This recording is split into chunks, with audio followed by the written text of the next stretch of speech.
Sí, Sí, Listo, entonces vamos a hablar el día de hoy de enfermedad cerebrovascular. El tema es bien extenso, es bien larguito, entonces arranquemos. La definición, entonces el SB comprende algunos trastornos que son muy frecuentes y muy devastadores. Se dividen en dos grupos principales que son las enfermedades isquémicas y las hemorrágicas. Y ambas pues son debido a anomalías vasculares. El SB se define por la deficiencia neurológica repentina atribuible a una causa vascular focal, es decir, que son es una serie de sintomatología neurológica ocurrida debido a, a un trastorno en la vasculatura cerebral. Para hablar un poco de la epidemiología, entonces, pues en Estados Unidos estos trastornos provocan alrededor de 200.000 fallecimientos anuales, y se piensa que para el año 2030 la cifra de fallecimientos se duplicará. Es importante tener en cuenta que este tipo de trastornos es mucho más frecuente en personas de la tercera edad, en un rango más o menos entre los 65 años en adelante, y es más fatal en este grupo etario. En Colombia tenemos entonces que la incidencia de ACV isquémico en hombres durante el año 2014 fue de 2.9 por cada 1.700.000 habitantes y que la prevalencia fue del 30.7, es decir, el 0.17%. La mortalidad alcanzó los 3.08 pacientes por cada 1.800.000 habitantes. En las mujeres, eh, la incidencia fue de 1.5 por cada 700.000 habitantes. La prevalencia fue de 31.8, es decir, el 0.15%. Y la mortalidad alcanzó 3.7 pacientes por cada 1.600.000 habitantes. En, en cuanto al ACV hemorrágico en las mujeres, entonces, en Colombia fue la incidencia, perdón, la prevalencia en este caso fue del 9.9, es decir, el 0.05%, y en hombres fue de 10.03, es decir, el 0.06%. Eh, vale destacar que la prevalencia es mucho más baja en el ACV hemorrágico, puesto que es mucho más usual el ACV isquémico.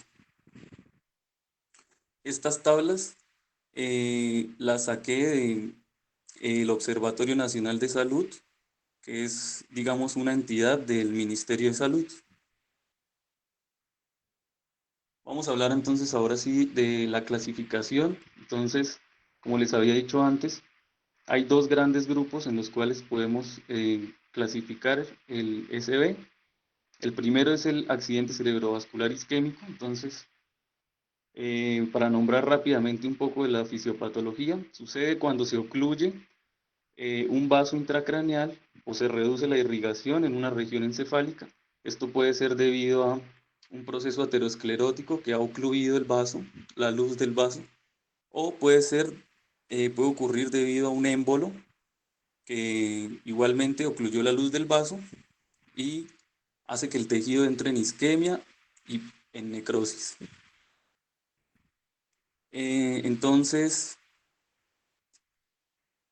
puede ocurrir por necrosis o por apoptosis, ¿no? Dependiendo de la severidad de la oclusión. Eh, También tenemos, pues, como todos sabemos, la isquemia, al privarla a la célula de glucosa, en este caso, las células nerviosas que dependen 100% de la glucosa para su metabolismo, reducen la concentración intracelular de ATP, por lo cual se deprimen las bombas iónicas y empieza a haber un aumento de la concentración de calcio intracelular. Además, esta misma reducción del ATP por ausencia de substrato a nivel mitocondrial, pues como todos sabemos, induce la formación de especies reactivas de oxígeno. Y las especies reactivas de oxígeno, pues, degradan las membranas lipídicas de la célula y de los organelos celulares, deteriorando las estructuras. Entonces, tenemos también que la fiebre y la hiperglicemia son dos factores eh, que influyen mucho en el accidente cerebrovascular isquémico. ¿Por qué?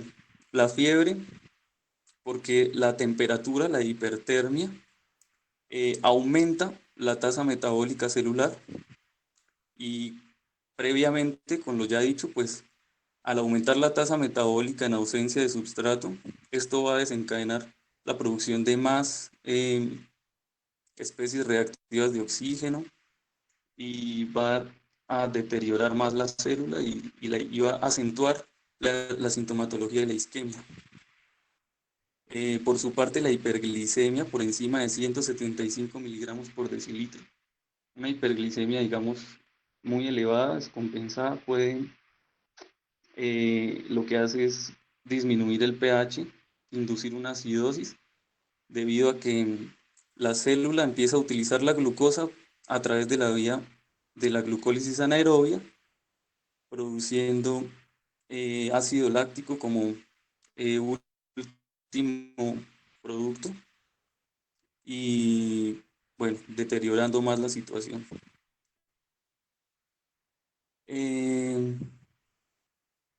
Bueno, entonces es importante tener en cuenta que el tratamiento para el accidente cerebrovascular isquémico eh, debe primero inferirse, debe descubrirse cuál es su causa para evitar una recurrencia.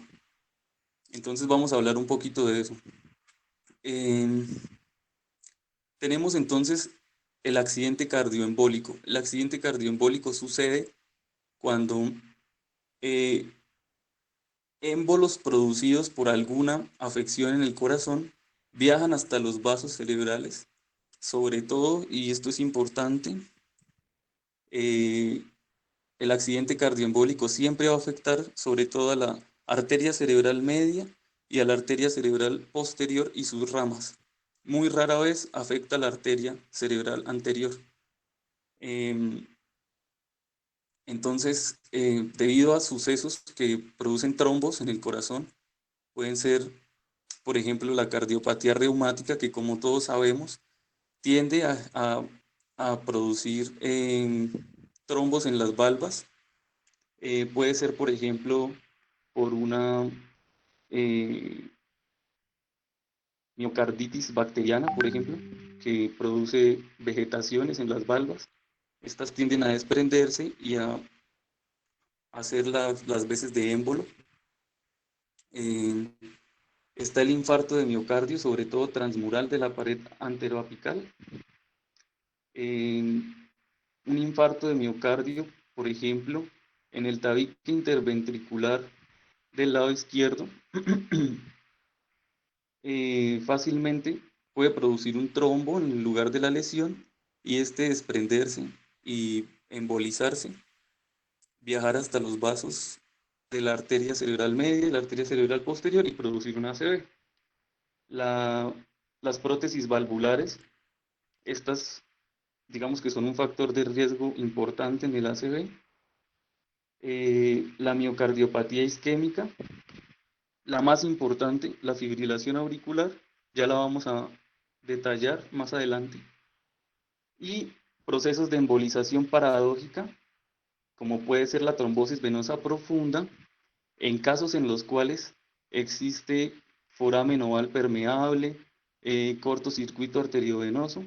En estos casos especiales, los émbolos venosos pasan de la circulación venosa a la arterial y nos pueden llegar a producir una ACV debido a trombosis venosa profunda.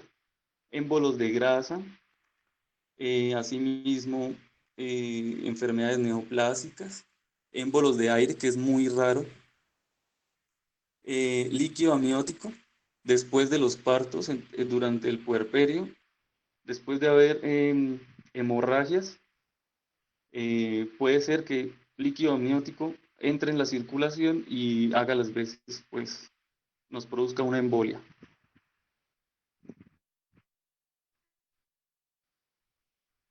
Entonces, como les estaba diciendo, el factor más importante, el factor de riesgo más importante eh, de origen cardioembólico para producir una ACV es la fibrilación auricular. Vamos a ver por qué. En los procesos de fibrilación auricular, entonces, tiende a haber una lesión en la aurícula que está fibrilándose y esto produce trombos que pueden embolizarse. Vamos a hablar entonces qué otros factores de riesgo, qué comorbilidades nos pueden aumentar el riesgo de sufrir una ACV debido a fibrilación auricular. Entonces, estos factores están resumidos eh, gracias a un sistema de puntuación que incluye la insuficiencia cardíaca congestiva, la hipertensión arterial, la edad de 75 años en adelante, la diabetes mellitus, ACV previo, digamos antecedente de accidente cerebrovascular o de accidente isquémico transitorio, que ya vamos a explicar qué es el accidente isquémico transitorio. Debido a otras enfermedades vasculares, dígase vasculitis, aterosclerosis, bueno, cualquier antecedente de enfermedad vascular, una edad de entre 65 y 74 años y ser del sexo femenino.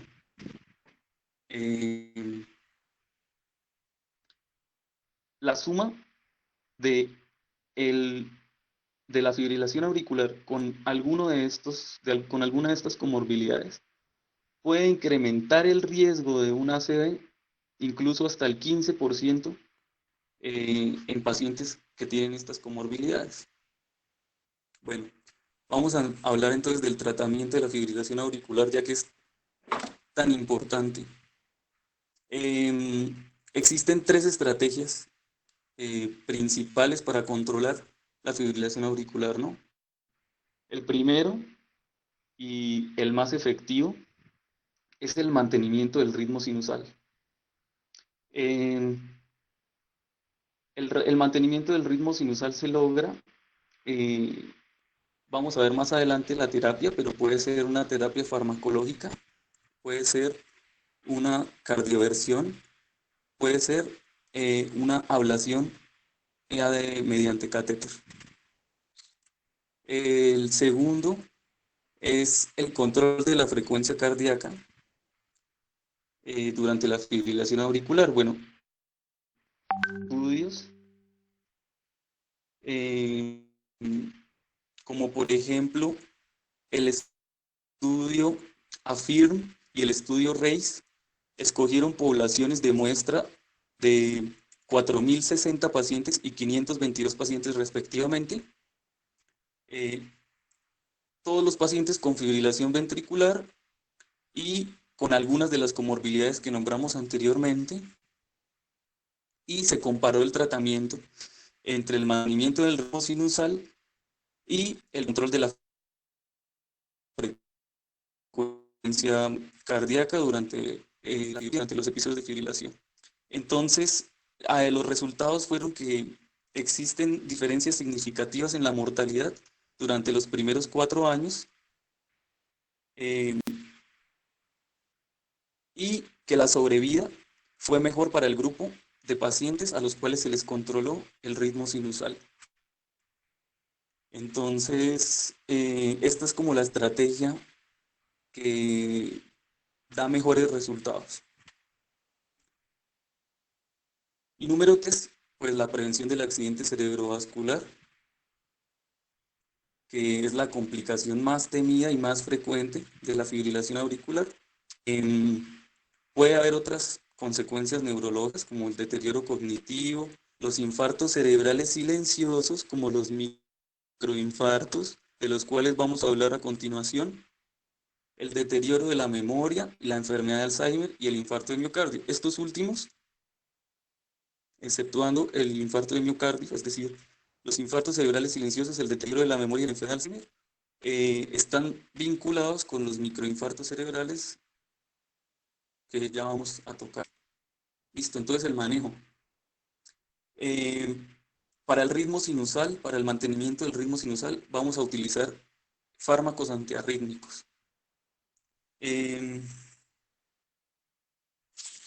Entonces, tenemos dos familias importantes de fármacos antiarrítmicos. Los fármacos de la generación 1C y los fármacos de tercera generación. Unos van a actuar sobre los canales de potasio, los otros van a actuar sobre los canales de calcio. Entonces, el objetivo de estos antiarrítmicos es prolongar el potencial de acción a nivel sinusal, pues de esa manera para controlar el ritmo, ¿no? Entonces, tenemos, por ejemplo, la amiodarona, que la amiodarona ha demostrado en varios ensayos controlados ser, ser un agente antiarrítmico superior a, al antiarrítmico con el que se le comparaba. Tenemos dofetilía y sotalol, que deben ser usados con precaución debido a que aumentan el intervalo QT en pacientes, por ejemplo, con insuficiencia cardíaca o con antecedentes de arritmias. Debe ser utilizado con cautela. Puede producir torsadez de puentes y que ese es como el riesgo más importante. La propafenona y la flecainida, que deben administrarse, digamos, es preferible que se administren con beta bloqueadores o con bloqueantes de los canales de calcio.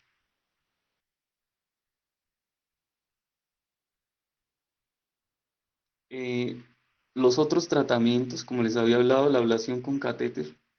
La ablación con catéter es un procedimiento en el cual se introduce un catéter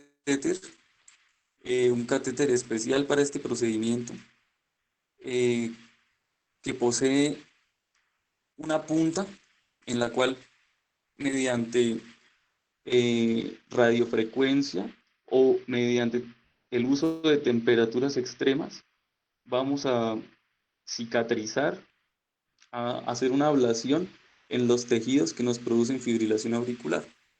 ¿Cómo es el mecanismo de la fibrilación auricular en estos casos? Hay estructuras que, al dispararse el impulso eléctrico por el nódulo, tienden a producir, tienden a hacer, a rebotar el impulso eléctrico y a producir la fibrilación. En este caso hablamos de las venas pulmonares o de los ganglios autónomos. Entonces, lo que hacemos es introducir el catéter y producir ablaciones en el lugar donde se junta la vena pulmonar con la aurícula, y de ese modo evitar que haya un retorno del impulso eléctrico.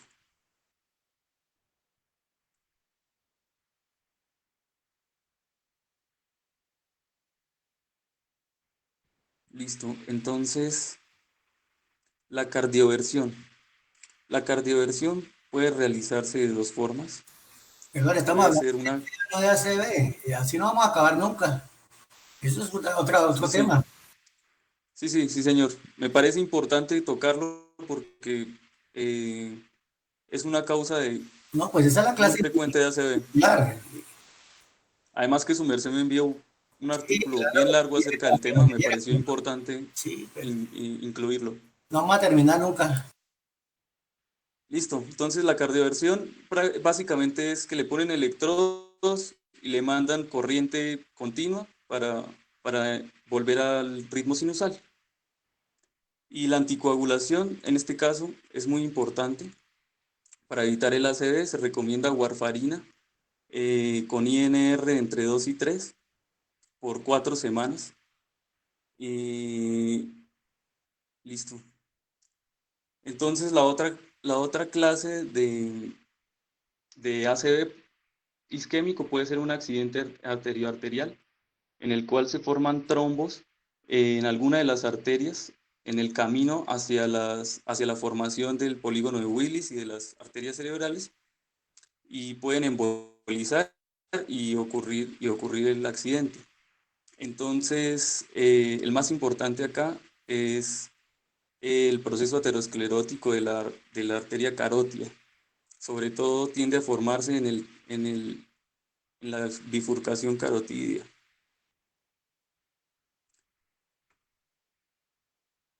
En este caso, la terapia endovascular es una posibilidad en la cual mediante un catéter puede introducirse eh, y hacer una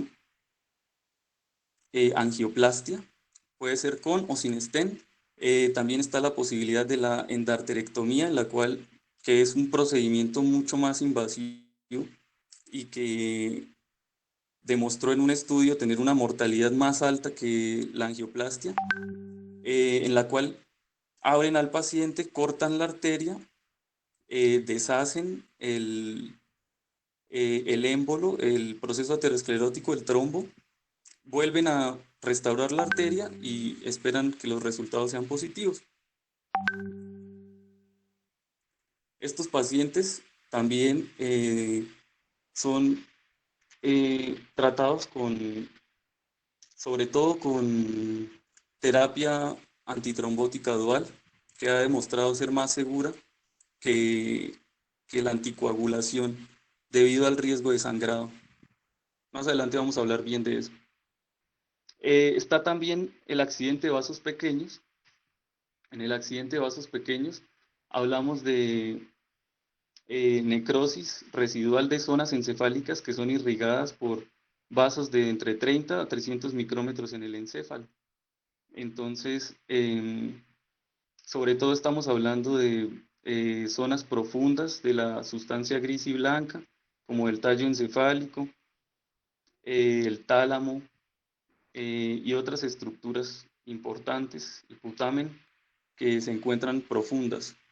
Entonces, eh, estos pueden producir hemiparesia motora, pueden producir un accidente sensitivo puro y pueden ocurrir también disartrias y torpeza al hablar.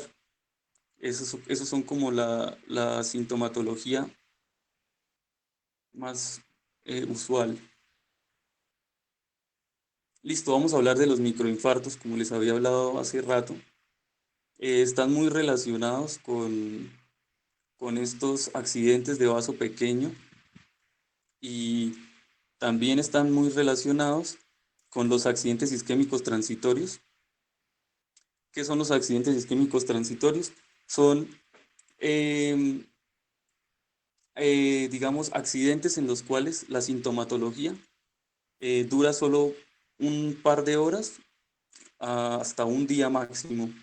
No debe superar el rango de las 24 horas. Entonces, el paciente cursa puede ser con una afasia transitoria. Hay pacientes que tienen amaurosis transitoria. eh, Pierden la sensibilidad, eh, también sufren hemiparesias. Entonces, esta sintomatología es transitoria. Vamos a hablar de los microinfartos. Los microinfartos son entonces eh, sucesos que no exceden, digamos, de los 100 micrómetros a unos pocos milímetros, no más de 5 milímetros. Entonces es difícil detectarlos en la tomografía. Existen exámenes de imagenología que son más específicos, que son más sensibles, perdón, como por ejemplo la imagen por resonancia magnética. Y existen exámenes neuropatológicos, pero bueno, pues estos se le practican a pacientes que ya se han muerto. Así se pueden identificar y clasificar los microinfartos eh, a través de la tinción de hematoxilina eosina. Pueden hallarse macrófagos, que esto es un signo de isquemia, y la palidez del tejido. Exámenes de inmunohistoquímica también, proteína ácida fibrilar, marcadores CD68, que son para los macrófagos, y marcadores leucocitarios humanos para la microglía. Todo esto pues, nos evidencia procesos inflamatorios en la vasculatura, en la microvasculatura del cerebro. La imagen ponderada por difusión, también llamada tractografía. Esta es una forma de imagen por resonancia magnética en la cual pueden hacerse imágenes en 2 dimensiones y 3 dimensiones de las rutas de las neuronas en el cerebro. Entonces, este nos permite identificar las lesiones pequeñas, las lesiones que van desde la corteza cerebral hacia el bulbo, el tálamo y las sustancias subcorticales, las estructuras subcorticales. Entonces, pacientes con microinfartos que cursaban también con angiopatía amiloide, hemorragia intracerebral reciente, y eran pacientes que se habían practicado endarterectomía carotidia y llegaban con deterioro cognitivo o demencia. Entonces, esta enfermedad, estos microinfartos cerebrales están muy relacionados con la enfermedad de Alzheimer, con la demencia, sobre todo la demencia senil.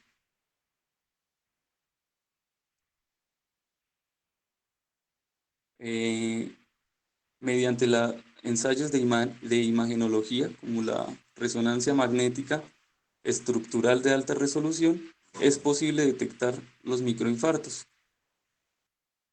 Sin embargo, a este respecto, la imagenología, digamos, tiene muchas posibilidades debido a que son zonas de lesión muy pequeñas, son difíciles de identificar. Entonces existen diferentes tipos de microinfarto, pueden ser cavitados, pueden ser hendidos y pueden ser hemorrágicos, que los hemorrágicos son recientes, ¿no?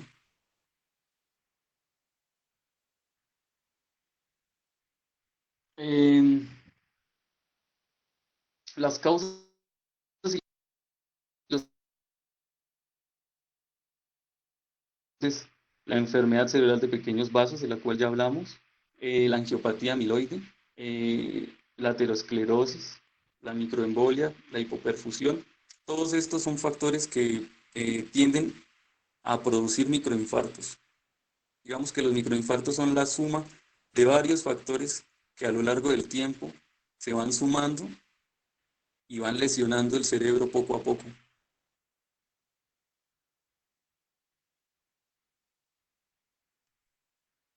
En pacientes con antecedentes de ACV isquémico eh, tienden a tener microinfartos del mismo lado del cual sufrieron el accidente cerebrovascular previo.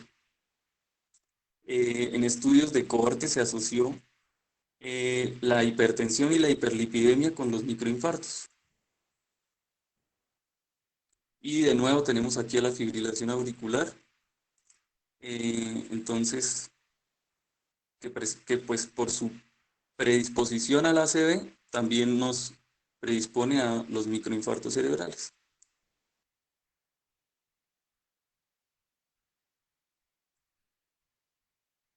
Listo, entonces los microinfartos, si bien esto no está perfectamente descrito, sí tienen predisposición a ocurrir en ciertas áreas, como en el lóbulo parietal y en el lóbulo frontal. Es lo más usual encontrarlos en estas áreas. Y como ya les había dicho, se asociaron con demencia vascular.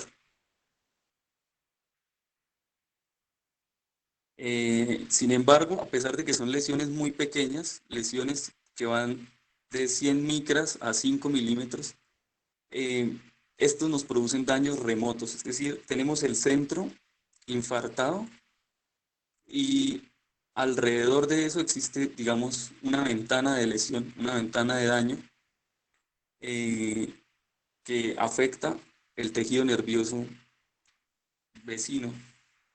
Entonces, esto se asocia con el deterioro de las vías linfáticas. Las vías linfáticas son aquellas que drenan las sustancias tóxicas y como la amiloide de las neuronas, y pues el deterioro del drenaje linfático tiende a lesionar con el tiempo las células nerviosas. Aquí lo tenemos, la eliminación de la amiloide B y otros metabolitos tóxicos del cerebro. Y aquí está de lo que les decía hace rato. Un microinfarto cerebral único de 0,2 milímetros cúbicos en volumen puede afectar la función neuronal en regiones corticales al menos 12 veces más grandes al núcleo de la lesión. ¿Por qué? Porque se asocia con con la desmielinización de la estructura gris, de la sustancia gris y blanca, y daño a la estructura axonal. Eh, Existen cambios no neuronales como la astrogliosis eh, y la disminución en la expresión de la acuaporina 4, además de la desmielinización, como ya lo hablamos. Y también existe el riesgo de que se fusionen varios microinfartos, produciendo una zona de lesión más grande, una zona de lesión lagunar, que pues tiene implicaciones más importantes en el paciente. Listo. Y la última categoría, que son los ataques isquémicos transitorios, son episodios, como les decía hace rato, de accidente cerebrovascular que duran poco en el tiempo, menos de 24 horas. Los accidentes isquémicos transitorios son consecuencia de una embolia encefálica o de una trombosis de vasos intracraneales. Entonces aquí ya estamos hablando de trastornos intracraneales. En el caso de los TIA, bueno, la recanalización, eh, dependiendo de la lesión, pueden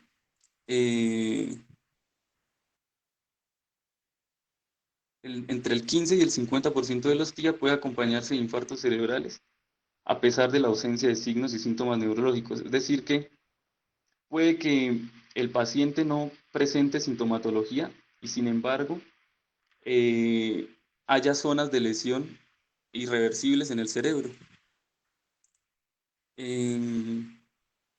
La sintomatología principal de los accidentes isquémicos transitorios, que digamos es patognomónico de este tipo de lesión, es la amaurosis transitoria. Entonces hay que estar muy pendientes de este signo. Pacientes que tengan sintomatología de isquemia cerebral, pacientes que cursen con sintomatología transitoria y que además tengan amaurosis transitoria, pues pueden estar sufriendo de un ataque isquémico transitorio.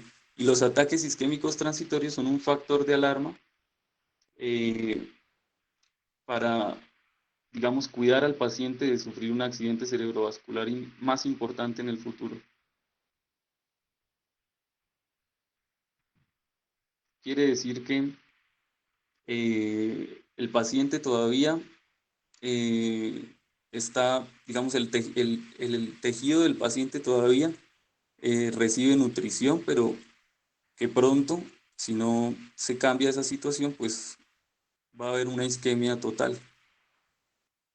Entonces el manejo para prevenir los ACVs recurrentes, eh, aquí es muy importante tener en cuenta que el tratamiento con antitrombóticos es el más indicado para los ACV no cardioembólicos. Eh, ¿Por qué los antitrombóticos y no los anticoagulantes? Los anticoagulantes han demostrado ser más riesgosos debido a que pueden producir sangrado en los pacientes. Entonces, ha habido menos mortalidad en el tratamiento con antitrombóticos. El más usado, desde luego, la aspirina. Eh, Puede usarse con dipiridamol, que este es un tratamiento antitrombótico dual, que es más efectivo que la aspirina sola. Y bueno, el dipiridamol es un inhibidor de la fosfodiesterasa, entonces el dipiridamol puede producir vasodilatación, pero en pequeñas dosis a largo plazo produce, tiene un efecto antiplaquetario.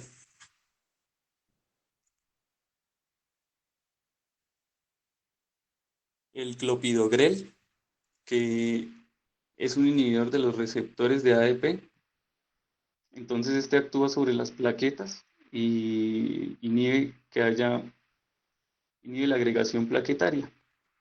El cilostazol, otro inhibidor de la fosfodiesterasa 3, como el dipiridamol, y el ticagrelor, que actúa igual que el clopidogrel, inhibiendo los receptores de ADP en las plaquetas. Entonces, la terapia antiplaquetaria dual consiste en usar dos de estos antitrombóticos simultáneamente en el paciente, buscando que haya un mejor resultado, una mejor evolución.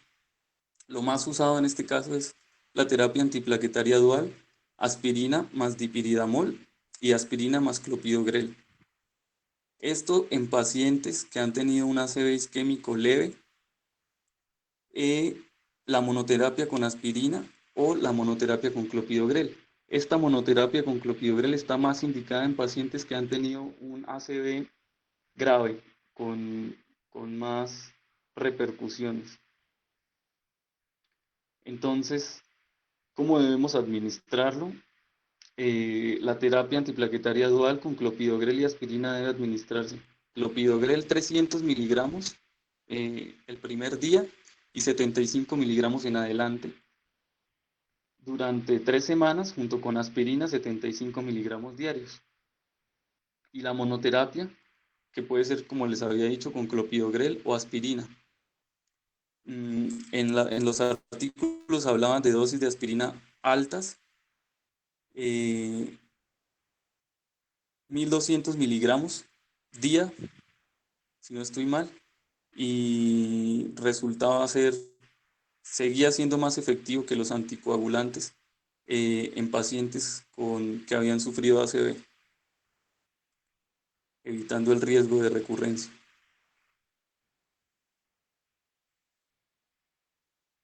Bueno, los ACV cardioembólicos, por otro lado, de los que hablamos al principio, eh, se producen principalmente en pacientes con fibrilación auricular o con cardiopatías valvulares, ¿no? Eh, en este caso, los pacientes deben ser anticoagulados. Eh, Puede usarse la warfarina, que es un antagonista de la vitamina K. Debe usarse la warfarina con un INR entre 2 y 3. Es importante que el paciente sea monitorizado porque hay un riesgo muy alto de sangrado en estos pacientes, entonces hay que monitorizarlos constantemente. O puede hacerse terapia con anticoagulantes orales directos, que estos han demostrado en ciertos ensayos ser más efectivos que la warfarina debido a que no tienen interacciones con alimentos. No es necesario eh, hacer un monitoreo tan riguroso como con la warfarina. Y, y bueno, aquí tenemos ejemplos, el rivaroxaban, eh, el apixaban y el edoxaban.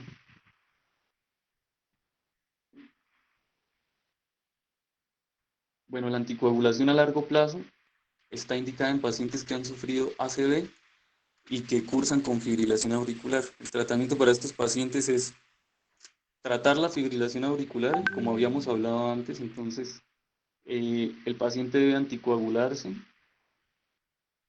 varias semanas antes de si se le va a practicar, por ejemplo, una cardioversión o si se le va a practicar una ablación con catéter.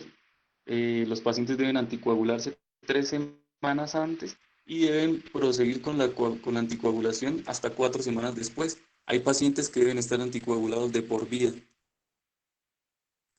Em, la warfarina no puede administrarse en pacientes con estenosis mitral ni en pacientes con enfermedad renal en etapa terminal. Entonces, en estos pacientes puede utilizarse un anticoagulante directo eh, en dosis, eh, digamos, en dosis monitorizadas. Y la INR para los antagonistas de la vitamina K, como la warfarina, debe estar siempre entre 2 y 3. Vamos a hablar entonces de las imágenes diagnósticas que nos permiten catalogar y clasificar los accidentes cerebrovasculares. Entonces, está la tomografía. La tomografía es muy útil porque nos permite hacer el diagnóstico diferencial entre un ACV isquémico y uno hemorrágico. Es muy sensible para diagnosticar el ACV hemorrágico. Es muy sensible para poder observar la sangre en el tejido cerebral. Las imágenes por tomografía computarizada, las primeras 48 horas, no son tan dicientes como después de las 48 horas, que las lesiones se hacen más evidentes. Entonces, digamos, en estos casos, cuando queremos saber y conocer la verdadera magnitud de una lesión, sobre todo si es isquémica, y la ubicación exacta, está la opción de la resonancia magnética. Sin embargo, la resonancia magnética es un examen más costoso, más lento, y que no todos los hospitales, digamos, no todos los hospitales cuentan con el equipo para realizar una resonancia magnética. Entonces, como les decía, nos permite conocer con precisión la extensión y la ubicación de un infarto en cualquier región del encéfalo, incluyendo la fosa posterior y la superficie cortical, que es otra desventaja de la tomografía computarizada, que no nos permite, digamos, es muy difícil identificar accidentes cerebrovasculares en la fosa posterior y en la superficie cortical.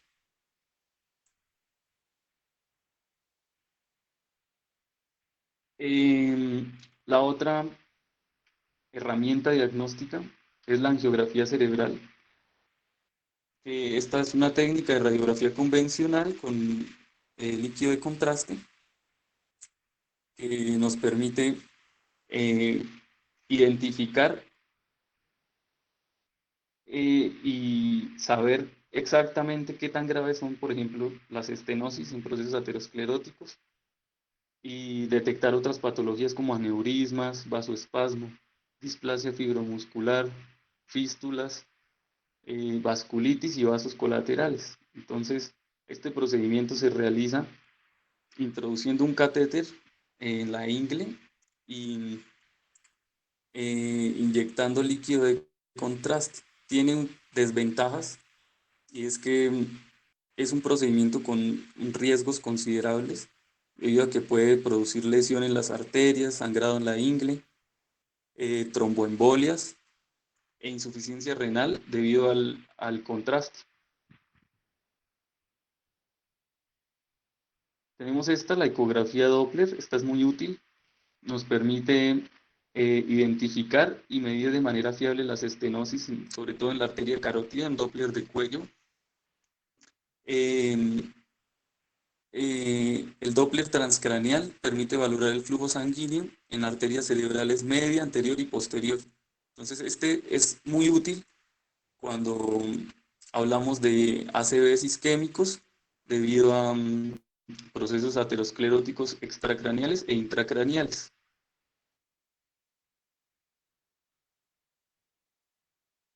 También está la otra opción, que es hacer una tomografía computarizada con líquido de contraste, que esta sí nos muestra todo el árbol arterial, excepto el corazón.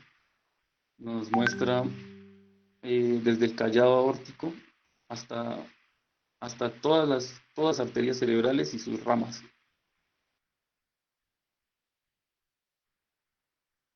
Y tenemos la segunda gran categoría de ACVs, que es el accidente cerebrovascular hemorrágico. Hay que decirlo, tiene un pronóstico más desalentador, tiene un pronóstico más sombrío que el isquémico. El diagnóstico se realiza a través de la tomografía computarizada, que es más sensible para detectar la presencia de sangre. Entonces, la hemorragia intracraneal. Importante saber esto, en los espacios subdural y epidural casi siempre es debido a un trauma. Entonces hay que tenerlo en cuenta. Y las hemorragias subaracnoideas pueden ser por traumatismo o por roturas de aneurismas intracraneales. Entonces, aquí tenemos 3 imágenes de cada una de las lesiones.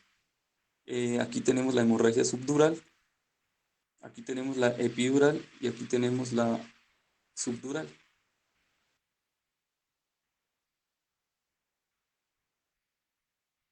Bueno, la hemorragia intraparenquimatosa es la más frecuente y corresponde al 10% de los ACVs.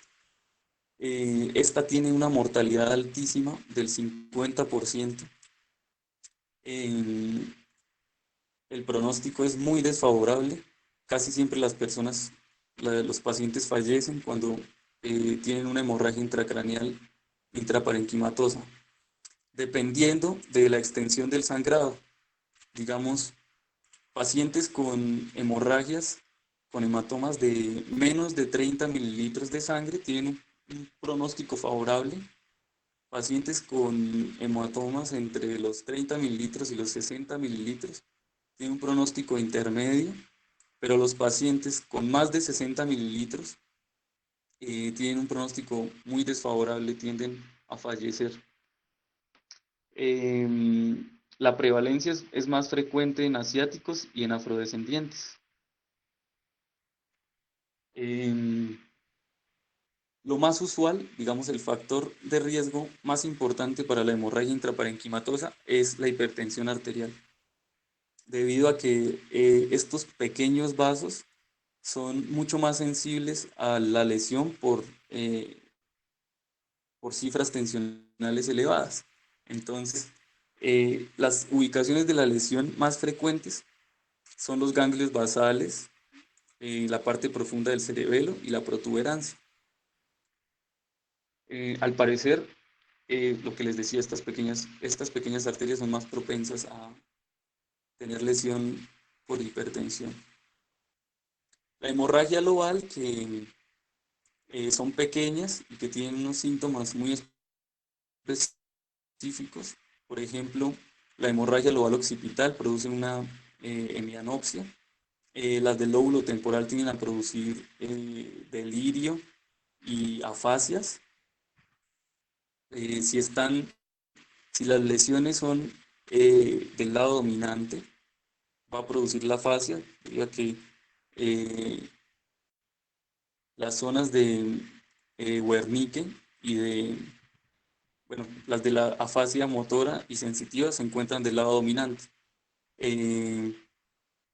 La hemorragia del lóbulo parietal que produce una pérdida hemisensitiva, y las hemorragias del lóbulo frontal, que nos producen debilidad, sobre todo en los miembros superiores.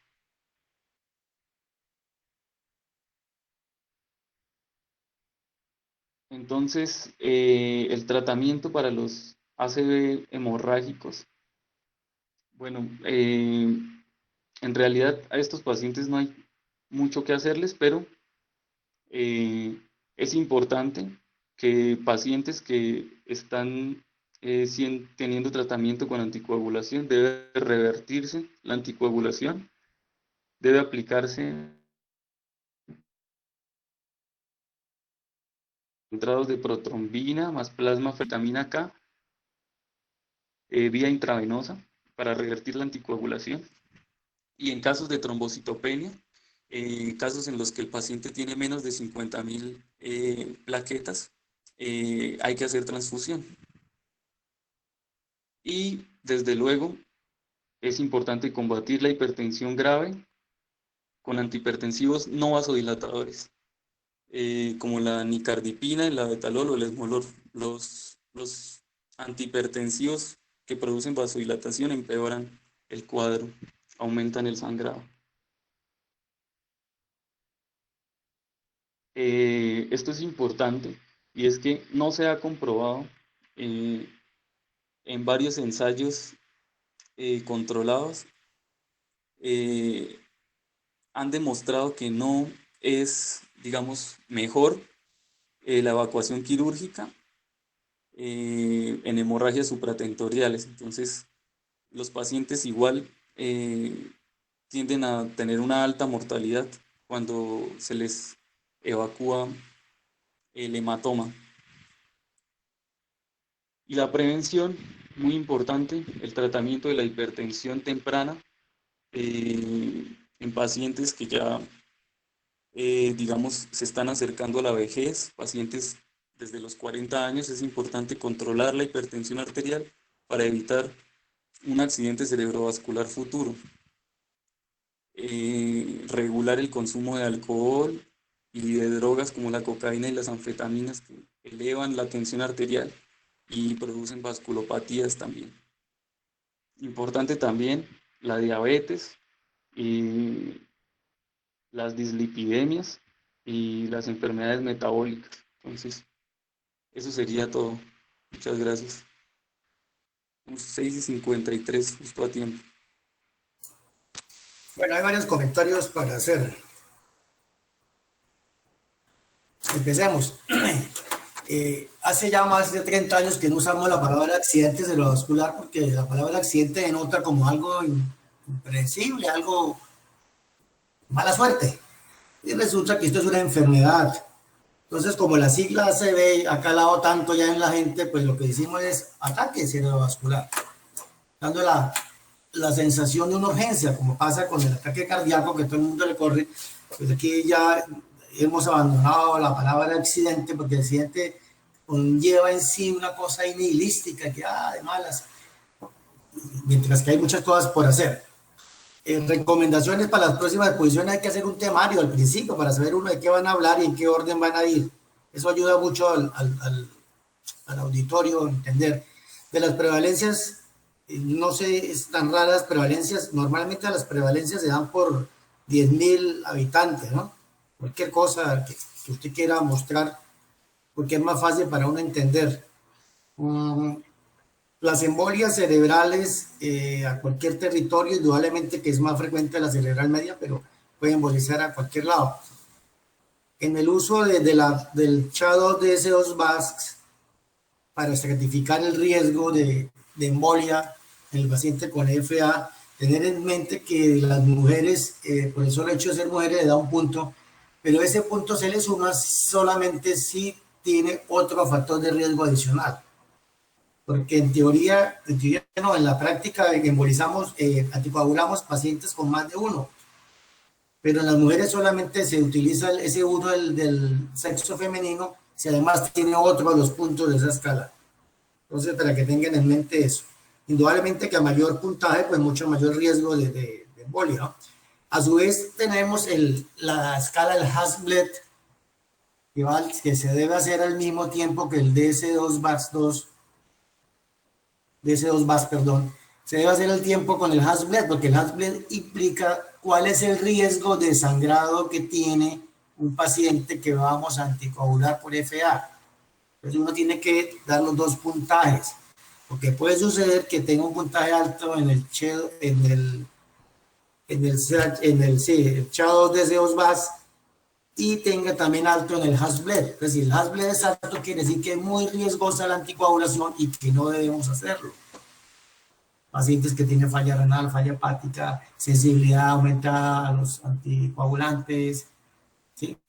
El solo hecho de haber tenido ACV previo ya le aumenta el riesgo de sangrado, curiosamente. El hecho de ser hipertenso también. Obviamente que esas comorbilidades, si están bien tratadas, pues no impiden que uno anticoagule al paciente.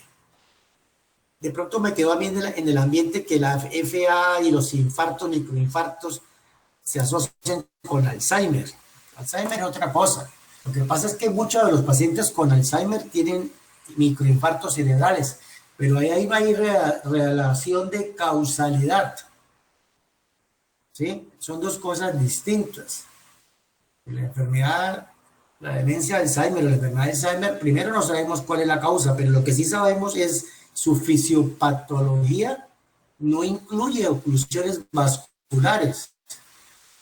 Lo que incluye es degeneración y muerte neuronal.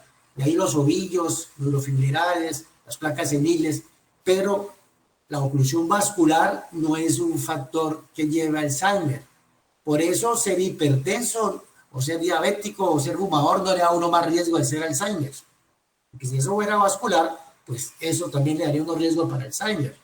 No es que coinciden. Muchos pacientes con Alzheimer tienen enfermedad de vaso pequeño, pero no hay relación de causalidad. Para que tengan eso en mente. De los antiarrítmicos, nosotros lo que tratamos de hacer hoy en día es frenar la respuesta ventricular más que hacer cardioversiones. Entonces lo que buscan los internistas y los cardiólogos es que la respuesta ventricular esté normal, entre 60 y 100, más que volver al paciente el ritmo sinusal. Recuerden que eso, pues, la tasa de fracaso es muy alta, para ahí te vuelven y entran en FA. Entonces, eso es importante, que lo que más que todo se usa es el metoprolol para frenar la respuesta ventricular, más que tratar de mantener un ritmo sinusal. Tampoco existen los ataques isquémicos, los accidentes isquémicos transitorios, son ataques isquémicos transitorios. Esa es la traducción de AIT. El AIT es un evento, pues como se dijo, de menos de 24 horas, la gran mayoría duran minutos. El uso de dipiriamol ya, a pesar de que se ha demostrado su eficacia unido a la aspirina, ya no se está usando.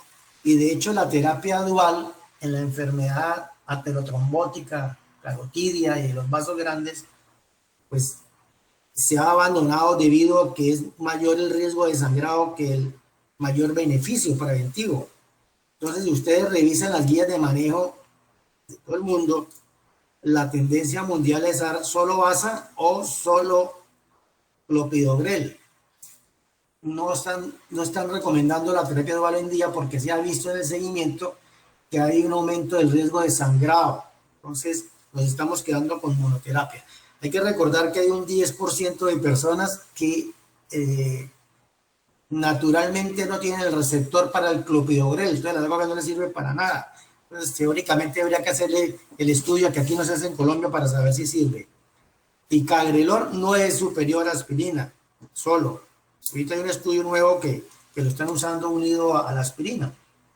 La terapia dual sí es más efectiva, pero es más riesgosa y por eso en la mayoría de las partes del mundo la gente usa una sola terapia, o ASA o clopidogrel. Por ahí hablaron de dosis altas de aspirina, yo creo que hay un lapsus ahí. La aspirina dosis altas es antiinflamatoria. La aspirina para ser antiagregante tiene que ser a dosis baja. Ustedes se acuerdan de la farmacología, ¿no? De las vías, del tromboxano y todas las cosas. Solamente a dosis bajas es que sirve. Lo que pasa es que hace una dosis de carga de 324 miligramos, pero luego se continúa con 100 o menos. Han visto guías que utilizan menos miligramos. Recordar que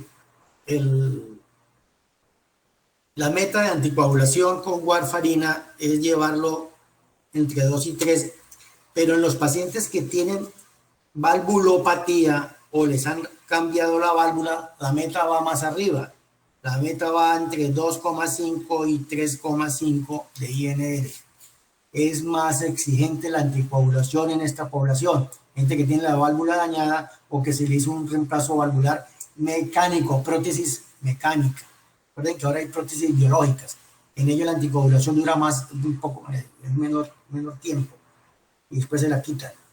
En los que tienen prótesis metálica tenemos que usar metas más altas, 2,5 a 3,5. Yo no sé por qué ustedes escriben imagenología, si eso es imaginología. No les gusta el español. Bueno, me quedaron en el tintero los síndromes neurológicos de los infartos de vaso grande. Se habló mucho del infarto de vaso pequeño, se habló de la cardioembolia, pero se nos quedó en el tintero los infartos de vaso grande. Los grandes síndromes neurológicos. Acuérdate que el 30% más o menos de los infartos cerebrales son infartos de vaso grande, excluyendo los embólicos, que son por pura arteriosclerosis del vaso afectado.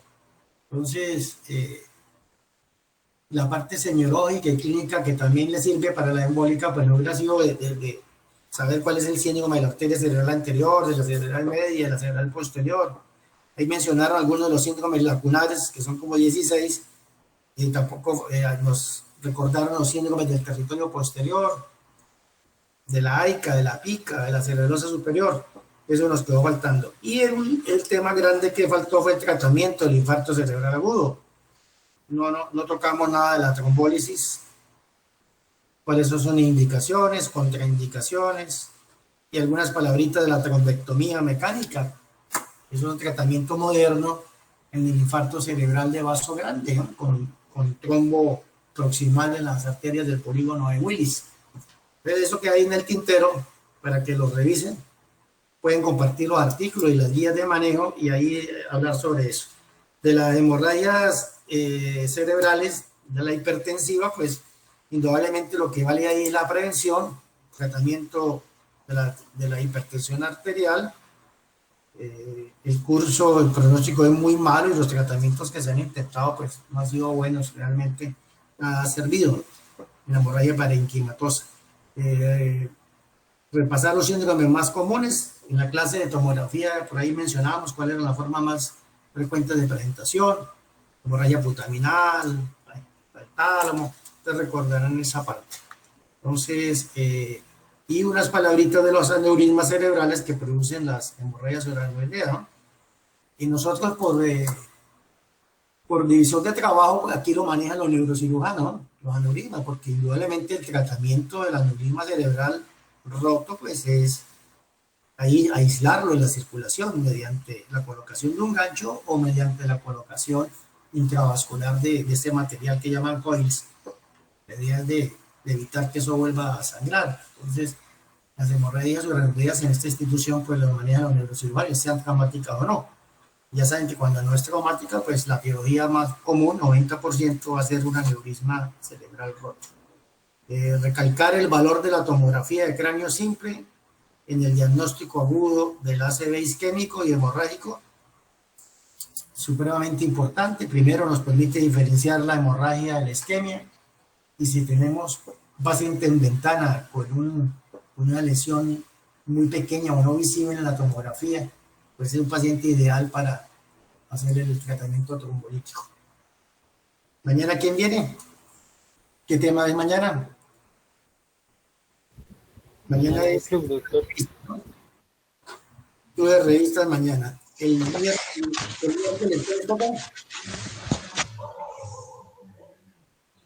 miércoles ya tienen programado un taller.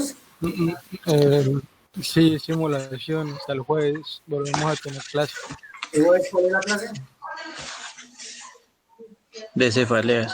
Cefaleas. Y el viernes. Polineuropatía. Polineuropatía. Sí. Y la otra semana tenemos lunes, jueves y viernes otra vez. Sí, doctor. Sí, señor. Metabólica, antiinfecciones y epilepsia, ¿no? Son los tres temas de la semana entrante. Bueno, entonces le voy a pedir el favor a los de mi grupo de rotación que se queden, los demás ya se pueden ir a estudiar, háganme el favor. Muchas gracias. ¿Quiénes son los tres que quedan?